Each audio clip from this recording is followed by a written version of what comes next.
ახლა ჩვენ გადაცემის დასკვნით ბლოგში შემოგვიერთდება ბატონი ზაზა ბიბილაშვილი, ჩვენ პოლიტიკურ პროცესთა მასშტაბს უფრო გავაფართოვებთ და საქართველოს საზღვრებს მიღმა გავიხედავთ. ბატონი ზაზა უკვე ჩვენთან არის ხაზზე. საღამო მშვიდობისა. ბატონი ზაზა, მადლობა რომ გვითმობ დროს გესმით ჩვენი ხმა. მოგესალმებით. ბატონ ზაზა. მადლობა თქვენ ერთი კიდევ ერთხელ ამ ჩართვისთვის. მოკლედ საქართველო, ევროპა და ზოგადად ცივილიზებული სამყარო ელოდა ტრამპის მიმართვას, არსებობდა მოლოდინი რომ მეტ სიცხადეს შეიტანდა უკრაინის საკითხებში, განსაკუთრებით იმ დაძაბულობის შემდეგ, რაც ახლდა თეთრ სახლში ვოლოდიმირ ზელენსკისთან შეხვედრას და იმ წვავე პრესკონფერენციას. ზოგადად ექსპერტები ტრამპის ხასიათიდან გამომდინარე ვერ პროგნოზირებენ მისი სამომავლო პოლიტიკის ლოგიკას, მაგრამ მნიშვნელოვანი ფაქტორია ქვეყნის ინსტიტუციური მოწყობა, მდგრადობა, დემოკრატიის ხარისხი და სხვა ფაქტორებიც, ხო, რაც ზღუდავს პრეზიდენტს და იგი არ არის გადაწყვეტილებების ერთპიროვნული მიმღები თავის ქვეყანაში. მთავარი რაც ჩვენ საქართველოს განსაკუთრებით გვაღელვებს ახლა არის უკრაინის საკითხი და უკრაინისადმი ტრამპის დამოკიდებულება. ჩვენ მოვისმინეთ ჯერ განცხადება დახმარების დაპაუზებაზე, შემდეგ ამ დახმარების განახლებაზე გაკეთდა განცხადებები მზაობაზე. მოკლედ როგორია თქვენი ანალიზი, რა სურს დღეს რეალურად ტრამპს უკრაინისგან იმის ფონზე, რომ მას აქვს ამბიცია იყოს ამ ომის დამსრულებელი, მთავარი პერსონა და რეალურად რა შეუძლია? კიდევ ერთხელ მოგესალმები და დიდი მადლობა მოწვევისთვის. მე მგონი ჩვენ ამ ვადაში თვალყურს ვადევნებთ იმ მითის გაქარწყლებას, რომ ტრამპი თითქოს არაპროგნოზირებადია. შეიძლება ეს ამ შემთხვევაში სამწუხარო იყოს, მაგრამ უკრაინასთან დაკავშირებით ტრამპის პოლიტიკა არის საკმაოდ თანმიმდევრული და საკმაოდ პროგნოზირებადი. როდესაც ტრამპი საუბრობს მშვიდობაზე, არ არსებობს ადამიანი ამ სოფლიოში, მათ შორის ბოროტი ადამიანიც კი, რომელსაც მშვიდობა არ უნდა. საუბარი იმაზეა, თუ რა ტიპის მშვიდობა შეიძლება დამყარდეს და რის ხარჯზე შეიძლება დამყარდეს ეს მშვიდობა. რამდენიმე დღის წინ ერთმა პოლიტიკოსმა აღნიშნა, ამერიკელმა სხვათა შორის, რომ მშვიდობა ჰიტლერსაც უნდოდა, ომის დასრულება ჰიტლერსაც უნდოდა, მაგრამ სხვანაირად უნდოდა მშვიდობის მიღწევა და სხვანაირი დასასრული უნდოდა იმ ომის, ხო? აქ ამაზეა საუბარი. ასევე რამდენიმე დღის წინ ჰექსეტს ამერიკის თავდაცვის დივანს კითხეს თუ რას მოითხოვდა ამერიკის შეერთებული შტატები რუსეთისგან, რა ტიპის დათმობას მოითხოვდა იმისთვის, რომ მშვიდობა დასადგურებულიყო უკრაინაში. სულ მიდის საუბარი იმაზე, რომ ორივე მხარემ უნდა დათმოს, სხვათა შორის ჩვენთვის ქართველებისთვის ძალიან ნაცნობი რიტორიკაა ეს, როდესაც ჩვენ გვეუბნებოდნენ წლების განმავლობაში ვაი თქვენც უნდა დათმოთ. მოდი ახლა შევხედოთ ძალიან მიამიტური თვალსაზრისით და ასე დავსვათ კითხვა, საქართველოს რუსეთთან დაკავშირებით და რუსეთთან მიმართებაში რა აქვს დასათმობა, რა გვაქვს, რისი დათმობა შეგვიძლია ჩვენ? აფხაზეთის დათმობა შეგვიძლია? ან ეს არის ის, რაც შეიძლება სავაჭრო იყოს? არა. ცხინვალის რეგიონის დათმობა შეგვიძლია? არა. ჩვენი სუვერენიტეტის დათმობა შეგვიძლია? არა. შესაბამისად რაზეა საუბარი, რომ საქართველოს რუსეთთან დასათმობი რეალურად არა აქვს და დანარჩენზე საკამათოც არაფერი გვაქვს, ხო? მეორე მხრივ ახლა რუსეთს საქართველოსთან დაკავშირებით დასათმობი აქვს ის, რომ მას შეუძლია შეწყვიტოს ქართული რეგიონების ოკუპაცია, მას შეუძლია შეწყვიტოს საქართველოს მოქალაქეების გატაცება და მკვლელობა. ანალოგია პირდაპირია უკრაინაში. როდესაც ჰექსეტს კითხეს, რომ გავიგეთ, ხედავთ ხო თქვენ როგორ ასე თქვათ, როგორ ზეწოლას ახდენს უკრაინაზე, აი დღეს იყო ინფორმაცია იმასთან დაკავშირებით, რომ ამერიკამ შეწყვიტა სადაზვერვო ინფორმაციის გაზიარება უკრაინასთან და ასევე ბრიტანეთს აუგრძალა ნებისმიერ ტიპის ამერიკული წყაროდან მიღებული სადაზვერვო ინფორმაციის გაზიარება უკრაინისთვის, ხო? საუბარი არის იარაღის მიწოდების შეჩერებაზე, ფინანსური დახმარების შეჩერებაზე, ანუ ფაქტია, რომ ბრძოლის ველზე მყოფ ერს ეუნებიან, რომ მე შენ ტყვია-წამალს აღარ მოგაწვდი, ჭურვებს აღარ მოგაწვდი, შეიარაღებას არ მოგაწვდი, სადაზვერვო ინფორმაციას არ მოგცემ და რეალურად დაქტოვებ იმ არჩევანის წინაშე, რომ არ უნდა მოკვდე და ან კაპიტულაციას უნდა მოაწერო ხელი. გასაგებია უკრაინას რას ეუნებიან. მეორე მხრივ რის დათმობას თავაზობენ რუსეთს. ანუ უკრაინას რასაც ეუნებიან, რასაც აძალებენ, ერთი მხრივ ეს აშკარაა. ამაზე საუბარი მიდის, არავინ არ მალავს ამას. რუსეთს რა ტიპის მოთხოვნები წარედგინება? არავის არასდროს არ უხსენებია ეს, ხო? როდესაც ექცეც კითხეს, დაუშვეს ეს კითხვა და რამდენჯერმე შეუტრიალეს ეს კითხვა, მან ყოველ ჯერზე არის და კითხვაზე კონკრეტულ პასუხს თავი და მან თქვა, რომ ნუ ეს მოლაპარაკების პროცესში უნდა გაირკვეს. კი ბატონო, აი რეალურად ბატონო ზაზა თქვენ პროცესში შეიძლება. დიახ, აი ანალიზი, როგორი ანალიზის გაკეთება შეგვიძლია? შეიძლება ეს არ არის საჯაროდ რაც არ გამოდის, მაგრამ რეალურად პუტინი საერთოდ რაიმეს დათმობისთვის არის მზად? ჩვენ ასევე გვესმის ექსპერტების შეფასებები, რომ მან უნდა დაასრულოს ეს ომი ისე, რომ სახე შეინარჩუნოს. რას ნიშნავს ეს? აი რა ტიპის დათმობისთვის არის მზად და თუ დათმობა არ მოხდება, მაშინ როგორ გადასრულდება ეს ომი? ჩემ მოგზალებული აზრით დასავლეთის თავარი შეცდომა რუსეთთან მიმართებით იყო ის, რომ დასავლეთი არათუ ვერ აანალიზებდა მიღებულ ინფორმაციას, არამედ უბრალოდ არ უსმენდა იმას, რასაც რუსები ამბობდნენ. დღესაც აი სინამდვილეში არანაირი ანალიტიკა არ არის საჭირო იმისთვის, რომ თქვათ თუ რა პოზიცია აქვს რუსეთს. რუსეთი ამას პირდაპირ და არაორაზროვნად ამბობს ყველა ეტაპზე. მათ შორის მაშინაც კი, როდესაც ამერიკა აბულინგებს და ზეწოლას ახდენს უკრაინაზე, რუსეთი გამოდის და ამბობს, რომ არანაირი დათმობები ტერიტორიული თვალსაზრისით, უკრაინის ეგრეთ წოდებულ დემილიტარიზაციასთან დაკავშირებით, ნატოს გაფართოებასთან დაკავშირებით, რეჟიმის ბჭყალებში ცვლილებასთან დაკავშირებით, რუსეთის მხრიდან არ იქნება. მათ შორის რუსეთი საუბრობს იმაზე, რომ ჩვენო კონსტიტუციაში ჩავწერეთო, რომ უკრაინის რაღაც რეგიონები ჩვენი ნაწილიაო და იქიდანაც უნდა გავიდნენ უკრაინელები და ისიც უნდა დაგვითმოვან. ანუ ეს არ არის სამსჯელო საგანი ანალიტიკის სფერო, ეს არის უბრალოდ იმის მოსმენა და დანახვა, რასაც რუსები ღიად ამბობენ. ეხლა რა უნდა დაუპირისპიროთ ამას?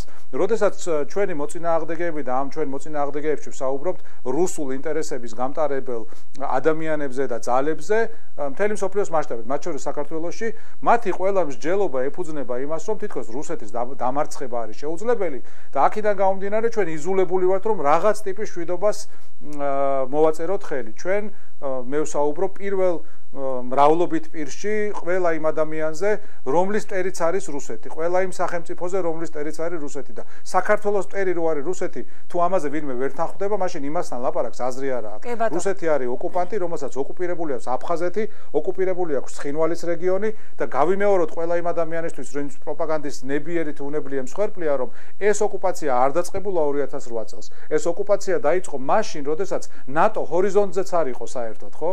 92-ში დაიწყო ეს ომი, 93-ში დამთავრდა აფხაზეთის ომის ის ცხელი ფაზა. საერთოდ რა ნატოზე იყო საუბარი, რა ევროკავშირზე იყო საუბარი, ხო?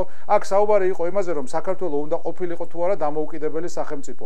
მას უნდა ჰქონოდა თუ არა წარმატებული სახელმწიფო შენებლობის მოდელი და ამ ყველაფერს რუსეთმა დაუპირისპირა გენოციდი, ომი, სისხლისღვრა, ასობით ათასი ადამიანის სახლებიდან გაყრა და დღეს გვეუბნებიან, რომ თურმე ჩვენ რაღაც არასწორად გაგვიკეთებია რუსეთთან მიმართებაში. ეს მარტივ ადამიანურ ენაზე რო ვთქვათ, უსინდისობაა. ხო და არ არის რეალობასთან შესაბამისობაში. როგორ უნდა დაამარცხოს ამერიკამ და დასავლეთმა რუსეთი? კი ბატონო, იცით, თუ შეიძლება აქ ასეთი კითხვა მაქვს ბატონ ზაზა, თუ შეიძლება, აი, როდესაც ჩვენ გვეუბნებიან, აი, ექსპერტულ წრეებში არის ასეთი მოსაზრება, რომ განსაკუთრებით დღევანდელი მოცემულობიდან გამომდინარე, ტრამპი უფრო პუტინის ინტერესების დამცველად გვევლინება ეხლა ვიდრე უკრაინისო, მაგრამ მნიშვნელოვანი იყო მარკო რუბიოს განცხადება, როდესაც მან თქვა, რომ უკრაინაში პროქსი ომი მიმდინარეობს ორ ბირთვულ სახელმწიფოს, შეერთებულ შტატებს და რუსეთს შორის. და ჩვენ ნახეთ, რომ კრემლი ამას დაეთანხმა. აი ეს ღია განცხადება რაიმეს ცვლის ამ ომში და ამ ომის დასრულების პერსპექტივაში. კიდევ ერთი კითხვა დავსვათ თქვენის ნებართვით. ბოლო დღეებში ძალიან აქტუალური გახდა ესეთი კითხვა. თეორიული კითხვა, ჰიპოთეტური კითხვა, პუტინს რომ ყავდეს ხელისუფლება ამერიკაში, რომელსაც ის გააკონტროლებდა. დიახ. რას გააკეთებდა ასეთი ხელისუფლება? დავუშვათ, არ ვამბობ რო ასეა, დავუშვათ პუტინმა რაღაცა მანქანებით, რაღაც მექანიზმებით მოახერხა და გაიყვანა ამერიკაში თავისი კაცი, პრეზიდენტად. დიახ.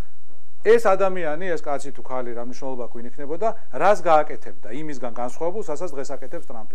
ეხლა მე არ მინდა რომ სპეკულაციებში შევიდე იმ თემაზე, ეს რუსეთის კაცია, ინტერესები ემთხვევა, უბრალოდ ასე აზროვნებს ეს ადამიანი, ისტორია არ იცის, ვერ აანალიზებს იმას თუ რუსეთი რას წარმოადგენს, რამდენად სუსტია სინამდვილეში, ხო? თუ რაშია საქმე, მაგრამ ფაქტია რომ დღეს ვაშინგტონიდან ის პოლიტიკა ხორციელდება და ის რიტორიკა ისმის და ამაზე თვითონ ამერიკელები საუბრობენ, მათ შორის იმ ოვალური ოფისის შეხვედრაზე, ის რიტორიკა ისმის, რომელიც ერთ-ერთი ემთხვევა რუსულ პროპაგანდას. ვიმეორებ, ჩვენ გვახსოვს ამერიკის შეერთებული შტატები, რომელიც მართლა იყო სამაგალითო, მართლა იყო თავისუფლების შუქურა, მართლა ებრძოდა ბოროტების იმპერიას, მართლა ცდილობდა ერთასამყრობილე დაენგრია და ეს ერთასამყრობილე რო დაინგრა, იმიტომ ვარ დღეს ჩვენ თავისუფალი და დამოუკიდებელი სახელმწიფო. მარტო ჩვენი ძალიან გაგვიჭირდებოდა ამის მიღწევა. ჩვენ 10 წლეულები ვიბრძოდით თავისუფლებისთვის და დამოუკიდებლობისთვის, მაგრამ მაშინ შევძელით, როცა ამერიკამ, დიდმა ბრიტანეთმა და ევროპამ მართლაც ძალიან სწორხაზოვანი, ხისტი და სწორი პოზიცია დაიჭირა საბჭოთა კავშირთან მიმართებაში. ეხლა დღესაც რო შევადაროთ, აი ვიღაცები რო საუბრობენ, პირდაპირ თქვათ, ანუ ესენი არიან რუსული ინტერესების გამტარი ძალები და მათი პროპაგანდისტები, როცა საუბრობენ რუსეთის მითიურ ძლიერებაზე. შევხედოთ რუსეთის დემოგრაფიას. შევხედოთ რუსეთის ეკონომიკას. შევხედოთ რუსეთის სამხედრო ძალას. მსოფლიოში მეორე არმია არისო და მეოთხე წელია უკრაინას ებრძვის, ხო? შევხედოთ რუსეთის ენერგეტიკულ რესურსებს, რა ვიცი, ვენესუელას მეტი ენერგეტიკული რესურსი აქვს, ქვეყანას, სადაც რამდენიმე წლის წინ ტუალეტის ქაღალდი გამოირია. ანუ თავისთავად ეს არის რაღაც კოლოსი თხის ფეხებზე. რა არის საჭირო მის დასამარცხებლად და მხოლოდ ნება, მეტი არაფერი. ნება და თავისუფალი სამყაროს შემდგომი ერთიანი ძალისხმევა იმისთვის, რომ თავისუფალმა სამყარომ გაიმარჯვოს. ეხლა ჩვენ რასაც უყურებთ დღეს ერთგვარი პარადოქსია, ვინაიდან უკრაინა არის ქვეყანა, ეს ხო არ არის ორ სხვადასხვა ქვეყანას შორის ომი, ხო? ეს არის ერთი ქვეყანა, რომელიც არის პროევროპული, პროდასავლური, თავისუფალი ქვეყანა. როცა ამბობენ დემოკრატია არ არის უკრაინაში, ბოლო 20-25 წლის განმავლობაში რამდენჯერმე შეიცვალა ხელისუფლება. მართველი პარტიები და პრეზიდენტები. დავსვათ კითხვა, რუსეთში რამდენჯერ შეიცვალა ხელისუფლება? მე მგონი აღარც კი გვახსოვს. კი ბატონო. ხო და ჩვენ ხო რა თქმა უნდა და ანუ რუსული პროპაგანდის წარმატება არის, რომ ამ ყველაფრის ფონზე ერთ ვიტყვი უბრალოდ, რომ ამ ყველაფრის ფონზე ჩვენ გვალაპარაკებენ უკრაინის დემოკრატიაზე და არავინ არ ლაპარაკობს იმაზე, რომ მეორე მხარეს არის მართლა დიქტატორული რეჟიმი, რომელიც საკუთარ ოპონენტებს ზოგს ქუჩაში კლავს, ზოგს ციხეში კლავს, ზოგს ბერლინის ცენტრში კლავს და ზოგს კიდე პოლონიუმს ასმევს ლონდონში. კი ბატონო, ბატონ ზაზა, აი ჩვენ ასევე ვუყურებთ პროცესებს, სადაც ტრამპი ცდილობს პასუხისმგებლობა მთლიანად ევროპას, უსაფრთხოებაზე პასუხისმგებლობა დააკისროს ევროპას. გაჩნდა მოსაზრებები, დღეს საინტერესო იყო ზალუჟნის მოსაზრებაც და არა მხოლოდ ის საუბრობს ამაზე, რომ ამ მოცემულობაში შეიძლება ნატომ საერთოდ არსებობა შეწყვიტოს, ვინაიდან მისი მთავარი ფუნქცია ესე ძალაგამოწლილი დარჩეს. რას ფიქრობთ თქვენ ამაზე და ევროპა, რომელიც ჩვენ ვხედავთ მართლაც რაღაცნაირად ყოველ შემთხვევაში გამოფხიზლდა თუ სწრაფი რეაგირებების ფონზე ჩვენ გაგვიჩნდა ასეთი აღქმა, არ ვიცი. ვხედავთ, რომ რაღაცნაირად ცდილობს უკვე, რომ მართლაც პასუხისმგებლობა აიღოს და ხვდებიან, რომ შესაძლებელია ამერიკა აღარ იყოს ისეთი მხარდამჭერი მშვიდობისა ევროპაში, როგორც აქამდე ეგულებოდათ. რა შეცვლის, აი რა პროცესებია მოსალოდნელი და ევროპას შეუძლია თუ არა იტვირთოს დღეს ის ტვირთი, რასაც ქვია უსაფრთხოების არქიტექტურა და უსაფრთხოებაზე პასუხისმგებლობა. ევროპას არათუ შეუძლია, არამედ სხვა გამოსავალიც არ აქვს და შეძლებით ნამდვილად შეუძლია, ვინაიდან ევროპის მოსახლეობის რაოდენობა, ევროპის ეკონომიკის მოცულობა და სხვა ყველა პარამეტრი მიანიშნებს იმაზე, რომ ევროპა არის ყველანაირად იმ პოზიციაში, რომ თავისი ძალაუფლება ასევე სამხედრო ფორმით იქნას გამოხატული.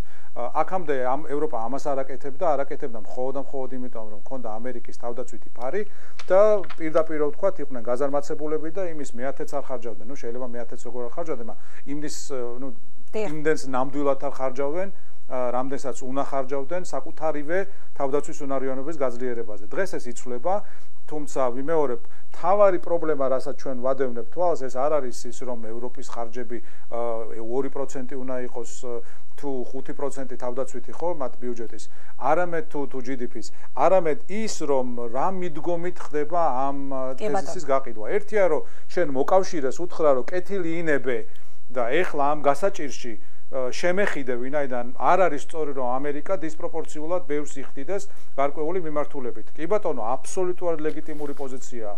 მეორე მხრივ უთხრა, რომ მე არ მაინტერესებს მე და შენ ოკეანე ვყოფს, როგორც ეს თქვა ტრამპმა, ხო? და მიხედე შენ თავს, ეს არა მხოლოდ ევროპისთვის არის დამაზიანებელი, ეს თვითონ ამერიკისთვის არის დამაზიანებელი, ვინაიდან ამერიკის ძლიერება ბოლო 80 წლის თუ თითქმის 100 წლის განმავლობაში დგას აი ამ ტრანსატლანტიკურ ერთობაზე. ეს არის სინერგიული ერთობა და თუ ამერიკა იტყვის, რომ მე ევროპიდან გავდივარ, ამით ვინ იხეირებს? აი მაგალითი რომ მოვიყვანოთ, ეხლა სხვათა შორის რამდენიმე დღისენ ამაზე მიდიოდა საუბარი, რუსული პროპაგანდა ძალიან აქტიურად იყო ჩართული Brexit-ის საკითხში, ხო და იქაც ფინანსური მოსაზრებები იყო ძალიან მნიშვნელოვანი. აი ამდენს უხდით ჩვენ ბრიუსელს, ამის სანაცვლოდ რას ვიღებთ.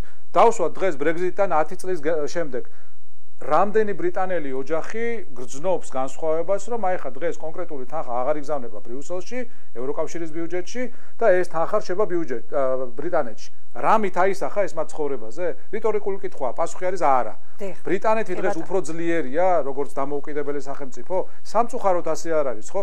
დღეს ჩვენ ეს ამ შემთხვევაში უნდა გამოვიყენოთ ეს განსაცდელი ჟამი როგორც შესაძლებლობა და მე ძალიან მოხარული ვარ, რომ ამის კონტურები უკვე იკვეთება. შესაძლებლობაზე როდესაც ვსაუბრობთ, პირველ რიგში საუბარია იმაზე, რომ შედგეს ახალი ერთობა, ამ ერთობაში აუცილებლად უნდა იყოს დიდი ბრიტანეთი და არის დღეს უკვე ამ ერთობაში ძალიან მნიშვნელოვანი და ცენტრალური როლი უნდა ჰქონდეს საფრანგეთს და მადლობა ღმერთს, ეს ასეც არის და რა თქმა უნდა იქ უნდა იყოს გერმანია და ძალიან მისასალმებელია, რომ დღეს გერმანიას ყავს ახალი ხელმძღვანელობა, ახალი კანცლერი, სავარაუდოდ, რომელიც ახლა ჩამოაყალიბებს ახალ კოალიციურ მთავრობას, რომელიც აბსოლუტურად ჩამოყალიბებულია ამასთან დაკავშირებით თუ ვინ არის ტერი, სად არის საფრთხე და როგორი პასუხი უნდა გაეცეს ამ საფრთხეს. დიდი მადლობა სამწუხაროდ დრო ამოიწურა, მადლობა თქვენ და გვაქვს იმედი რომ კვლავაც ვითანამშრომლებთ, იმიტომ რომ ძალიან მნიშვნელოვანია ესეთი თქვენი ძალიან საინტერესო ანალიზი ყოველთვის ამ საკითხებზე. მადლობა თქვენ რომ დაგვითმეთ დრო.